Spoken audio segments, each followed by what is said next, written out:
Tonight, from Hollywood, the makers of Hallmark greeting cards bring you an exciting dramatization of an unforgettable story on the Hallmark Playhouse.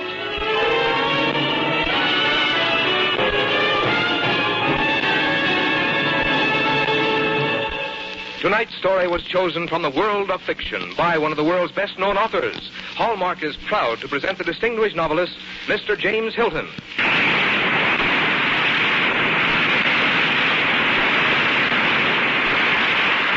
Good evening, ladies and gentlemen. Tonight on our Hallmark Playhouse, we have a story by Rupert Hughes called The Old Nest.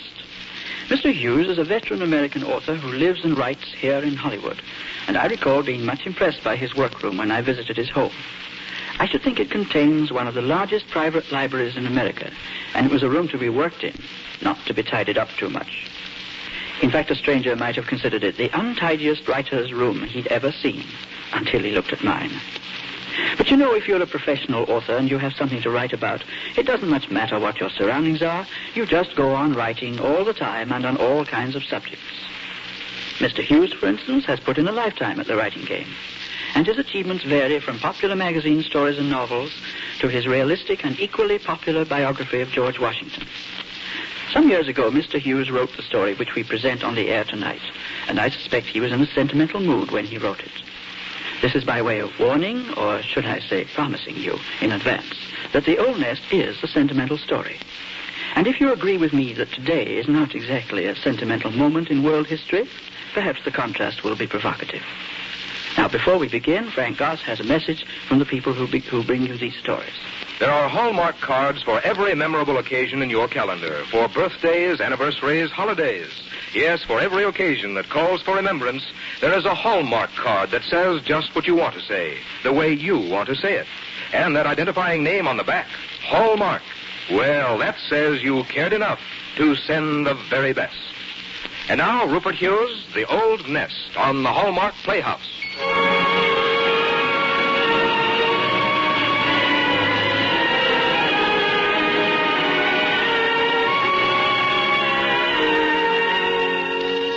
It was incredible. It seemed only a night or two ago that Emily had been a drowsy little thing falling asleep in the middle of her prayers.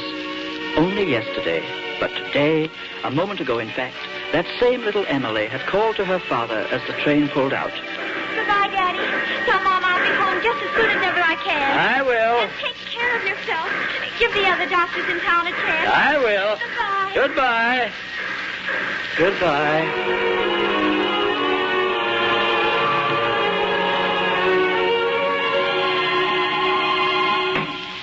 But you, Father? Yeah, I'm back. See Emily off on the train, all right? I saw her off all right. Did she cry? No, should she? Oh, of course not. I was just asking. Maybe she should have. Oh, for heaven's sake, Father, she just went off to visit her sister in New York. Is that a crying matter? I hope she writes. She's only going to be gone 2 weeks. Well, the others hardly ever write. Oh, well, they're busy. Jim, Tom, Kate. Now, Emily. Well, you can't keep them babies forever, much as you'd like to. I never said I'd like to. All right. Me, then. What's the matter with the dining room? It looks larger. I took the last leaf out of the table. The table's small again. Like 40 years ago.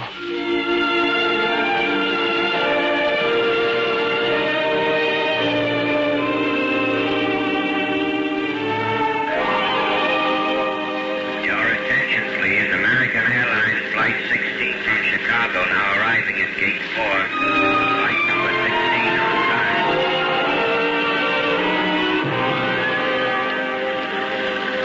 Emily! Emily! Emily, here. Emily. Who are you? I'm Stephen. Why? I'm Emily's sister. She never mentioned you to me, did she? I don't know. I met Emily at... Kate! Emily, darling! Hi, Emily. Kate and Stephen. Hi. Hello. Emily, how are you?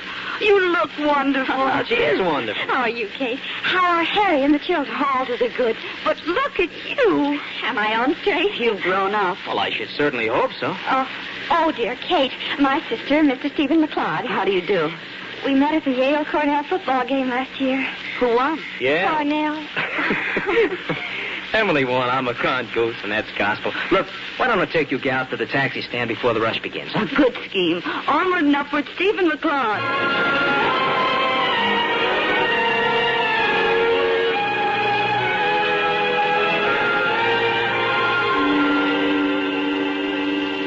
Don't you think Stephen is very charming, Kate? I can't take my eyes off the man. Oh, how's Brother Tom? Well, Tom is... Do you think he'll like Stephen? Tom will fairly idolize Stephen. And I seldom see him. I just congratulate him on the phone when he's won another big case. He's a hard man to see. Oh, but I'm his sister. I want to see him. He promised faithfully to be over tonight. How does he look? Tired, worried. And now he's going to worry because Mother and Dad will be alone in Carthage. But I'm going home in 2 weeks. Why don't you marry someone back in Carthage so you could run in on the old folks now and then? Who's getting married? I'm going to be a spinster. Well, I just thought... That's Tom now.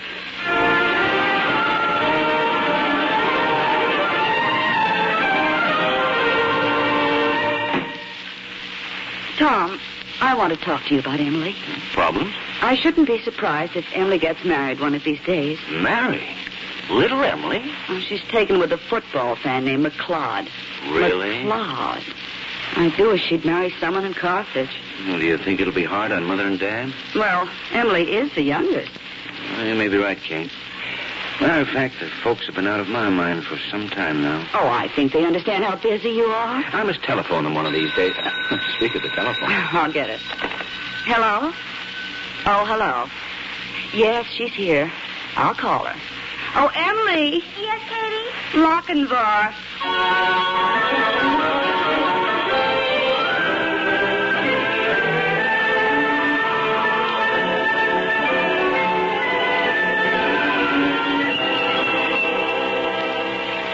Oh, it's lovely in Central Park, isn't it, Stephen? It's so blamed central, everybody goes through it. Who mans the men of war when the men who man them go walking in the park one day? Radar, Ah, science is certainly wonderful. science, and Emily Anthem. All else is drab and commonplace. The way I feel is there isn't a drab and commonplace in the world. That is the irresponsible sentiment of a woman perhaps in love. Am I right? That's like calling up a girl and asking, what are you doing tonight? If she says, nothing, why? She's admitting she hasn't a date, of course. And if she hasn't a date, the boy wonders if he should date her. Correct. Whereas he should make the girl an offer and see what happens. Worst she can do is say, no, I'm sorry, but I'm dining tonight with an orangutan. Don't let me catch you running around with those lower apes. Then make me an offer. I am making you an offer. You are? What are you doing for the rest of your life? Well, nothing. Just waiting around for life to begin. Who's calling, please?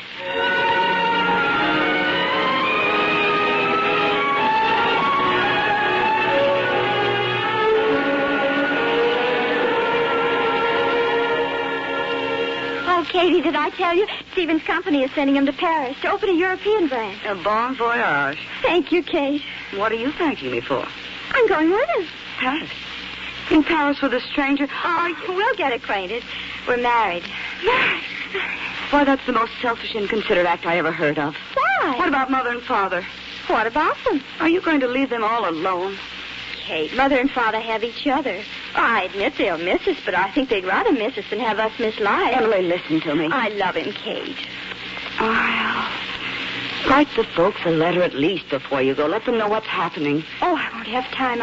I'll send them a telegram. A telegram? I haven't the time. They'll understand.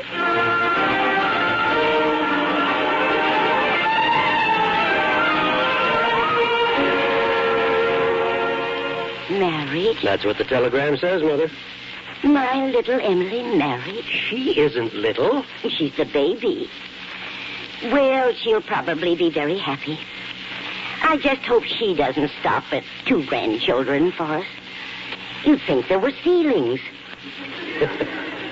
It'll just be queer. No one around here cluttering the place up. After 40 years of cluttering, yes, it'll be quiet. We'll come back now and then. Do you think so? Why not? Oh, they're so terribly busy. Those children just work too hard. They're modern, Mother. They share the modern illusion that money buys everything. Well, it don't. Doesn't. I'm right now trying to think what it doesn't buy. Just give me time. It doesn't buy a lot of things. It doesn't buy the success my children have. No, contrariwise, their success buys the money. It doesn't buy the happiness we've had out of our children. Don't forget they've frequently been a swift pain. I don't remember. You don't remember, huh? You don't remember the gory pups that used to come home from school fistfights? You don't remember Tommy falling off the roof? I thought he'd never stop bouncing. The first thing Tommy said when he got conscious again was, Mama, I'm hurt so bad this time, I think I ought to have $1. Tom always was a keen lad for the coin of the Republic. Well, I better be on my rounds. Baby's still being born, the same as usual. If I'm not home prompt at dinner, get yourself something to eat. Same as usual. I'm on the late shift at the nursery. Someone's got to sit with the children when their mothers have to make a living. Suppose I was a widow with young children. I would be enjoying a nice rest. Take care of yourself, Mother.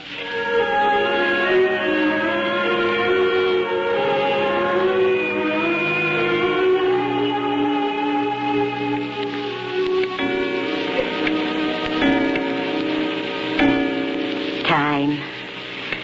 The clock changes things.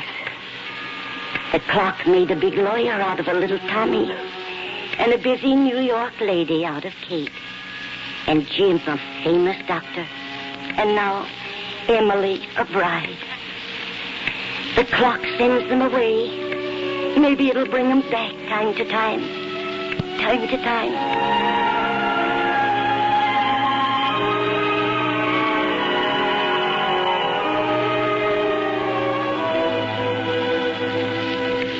For an hour, Mother Anthony sat, resting against the coming rigors of babysitting on a production basis at the nursery. The great clock whirred and struck again, probably for better hours. Mother Anthony listened after the clock stopped, and before rising from her chair to her somehow pleasant duties. How still it was in the great old house. How still.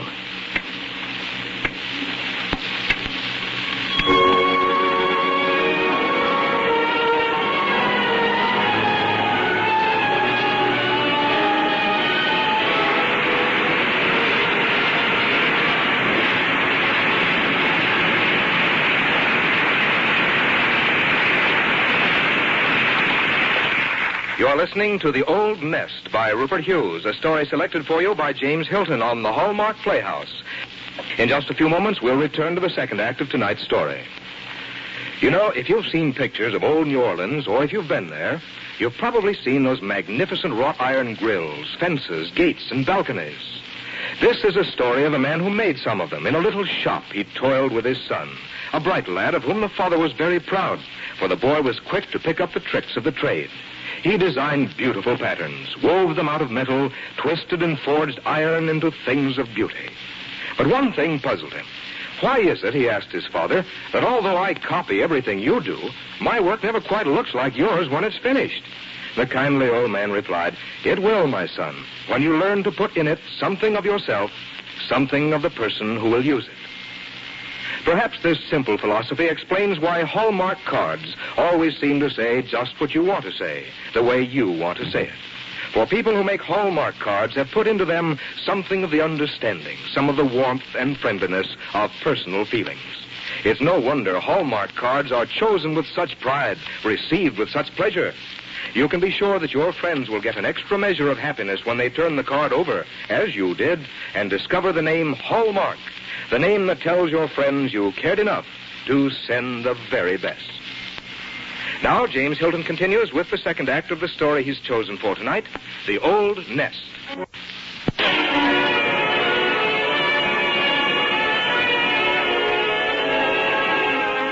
Paris, the capital of France, is situated on 3 islands and on the banks of the Seine. It is popularly famous as the breeding ground of women's tiles, classically famous for its culture and civilization, and is inhabited by Frenchmen, tourists, bureaucrats, and the fiercely predatory Paris taxi, or great-wheeled honker. Paris is admired by young lovers for its boulevards, its promenades in the dusk, and its sidewalk cafes where one can sit and write postal cards back home to Trenton, Ashtabula, Sauk Center, or Carthage, USA. Dear Mother and Dad, isn't this a lovely view of the Place d'Etoile? Love, Emily and Stephen.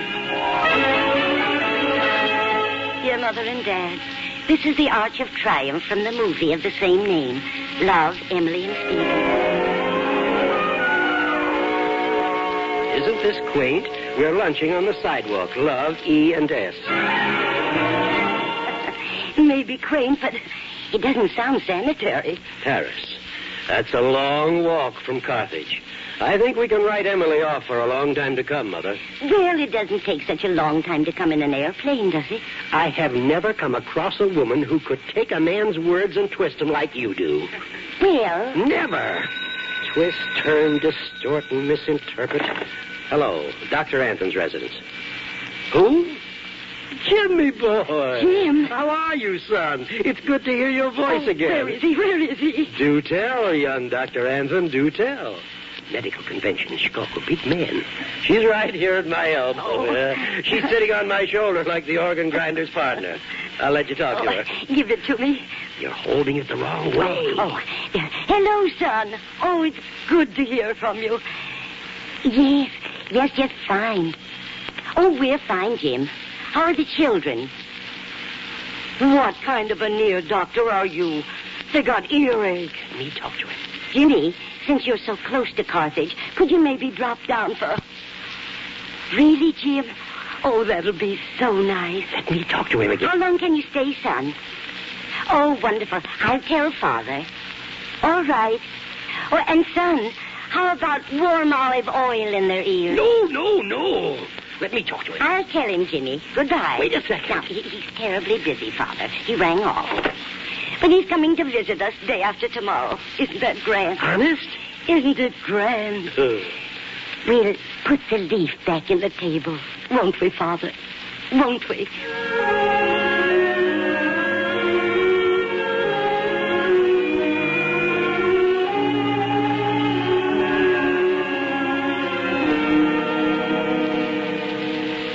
Jim isn't coming after all. Oh, Father. That's the way it is when you're a doctor, Mother. How are the children's earaches? Oh, you know, I clean forgot to ask. Well, it's fine. Our son is such a big specialist. Everybody needs him. Yeah, it's fine. I'll just take the leaf out of the table. Time being. Mother, what's the matter? You know something, Father? I feel kind of funny.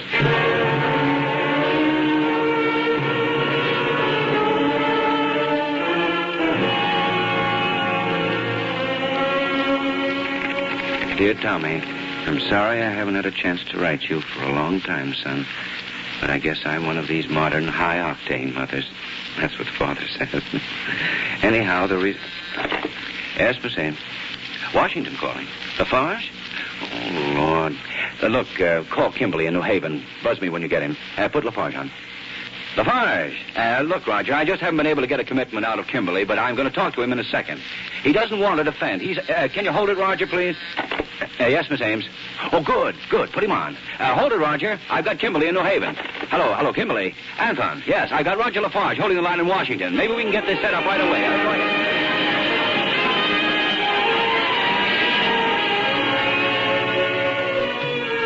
And that's how it happened that Tom, busy man, put his mother's letter away in his coat, even as you and I, until one day he put his hand in his pocket and brought forth the neglected letter, his letter from home.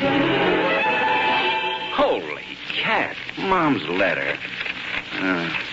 Anyhow, the reason I didn't write was I've been in bed. Mother's been ill.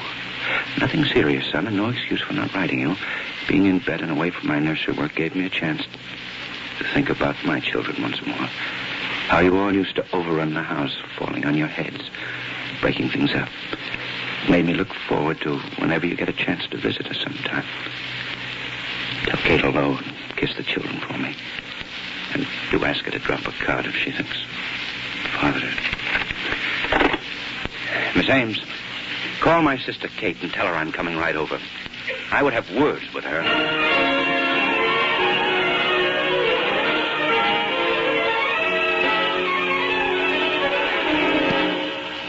Kate, I think it's a crying shame how we neglect Mother and Father, and we're all to blame. Tom, no one's to blame. You're busy. Jim's rushed off his feet. His children sick, ours getting over sick. Well, as soon as this Pycroft case is settled, I'm going to visit Mom and Dad. You've been saying that for 10 years. Well, this time I mean it. You always mean it, Tom.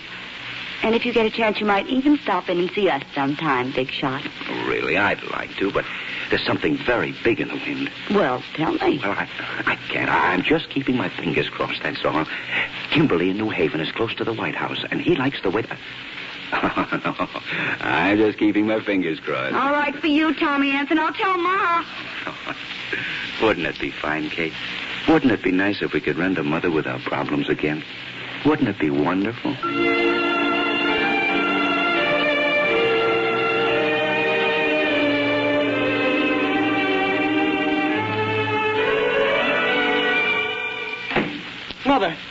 Mother, where are you? Ma! What's the matter, Father?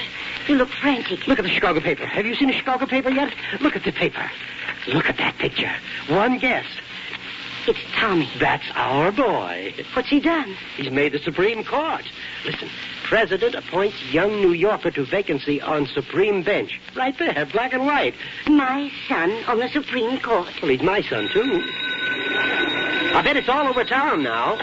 Dr. Anthon's resident. Hello, Bob. Yeah. Great news. We just saw it in the... Of course, we knew about it 2 weeks ago. We didn't either. Yes. Tommy told us to keep it under our hats, which, of course, we did. Which, of course, we did. Yeah, thanks, Bob. Bye. We didn't either know about it. We didn't even get a letter.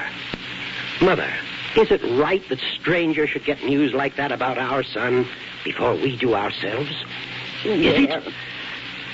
Be on my side now for once for a change. Maybe he did write and the letter got lost. Letter got lost. Maybe... Never got written. It never got written.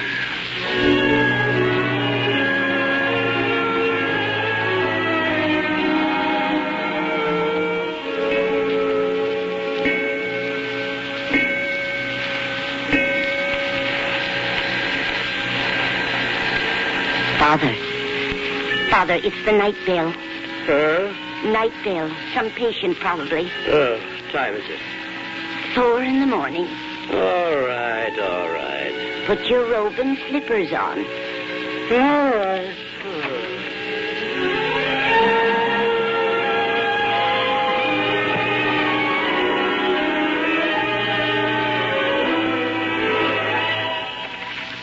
Well, what in the world? Mother! Tommy! It was Tommy downstairs. Mother, I had to come and tell you all about it. I had to be the first before someone else got to you. Have you had the radio on? No, son, no. Anyone tell you anything? About what, Tommy? Then I'm on time. Mom, I'm an Associate Justice of the Supreme Court. No. Tommy? My Tommy? I didn't dare write you about it until I was sure of it. And then when it happened, I wrote a dozen telegrams and tore them all up. Finally, I said, good Lord, this is something I got to tell her myself. Her? What about me? Well, both of you. I just made the last train and ran all the way from the station. Did I surprise you, Mom, huh? I did, didn't I, huh? Didn't I? Most wonderful surprise I ever had, Tommy. Yeah, there's going to be a reception for me in Washington, and the whole family's got to come. Oh, I couldn't go. I've nothing to wear. Oh, Mother. And another thing, I'm going to get all the children back here afterwards for a big reunion. Oh. Every last one of them. I'm the judge. I could have them arrested. Oh, no. You're getting silly now, son. I know. I'm so tired I'm not responsible. But I'm happy. Why don't you lie down here a while, Tommy? Yeah. Thanks, Mom. I just want to close my eyes a minute. Sleep, son. School in the morning. Well, School tomorrow. Sleep. You know something, Mother? He is asleep. Poor boy. Poor tired children. The big kid. He wanted to surprise us. It was a surprise. Most wonderful surprise in the world. Having my baby home again.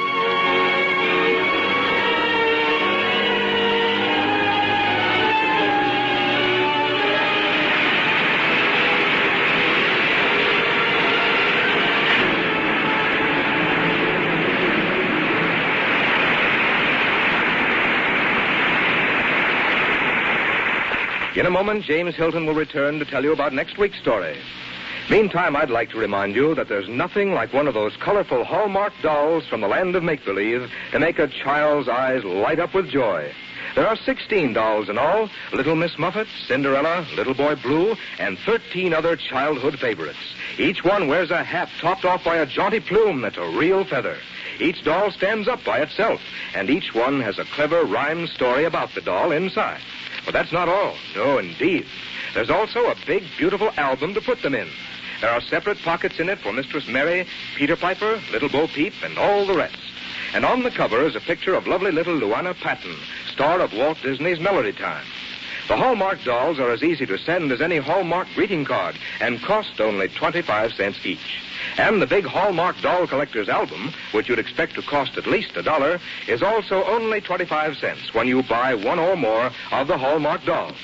That means you can give some little friend of yours the album with 3 dolls in it to start a collection for only $1. See all 16 of the charming and colorful Hallmark dolls and the beautiful new Hallmark doll collector's album tomorrow at the store where you buy your Hallmark greeting cards. Now here again is James Hilton. Before I tell you about next week, here are the names of our very fine performers tonight: Jane Morgan, Earl Ross, Bill Johnstone, Gloria Blundell, Sharon Douglas, and Tony Barrett.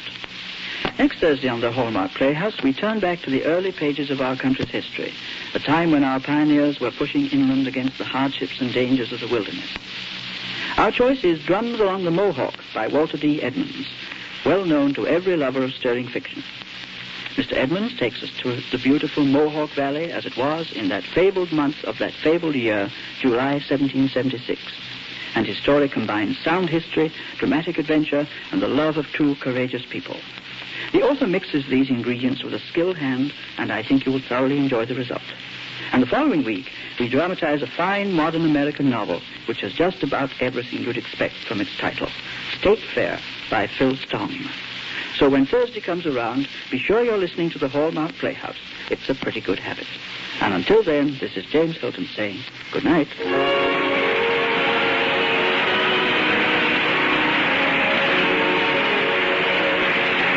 Tonight's story was adapted for radio by Milton Geiger. Our music was arranged and conducted by Lynn Murray. Look for Hallmark cards that are sold only in stores that have been carefully selected to give you expert and friendly service.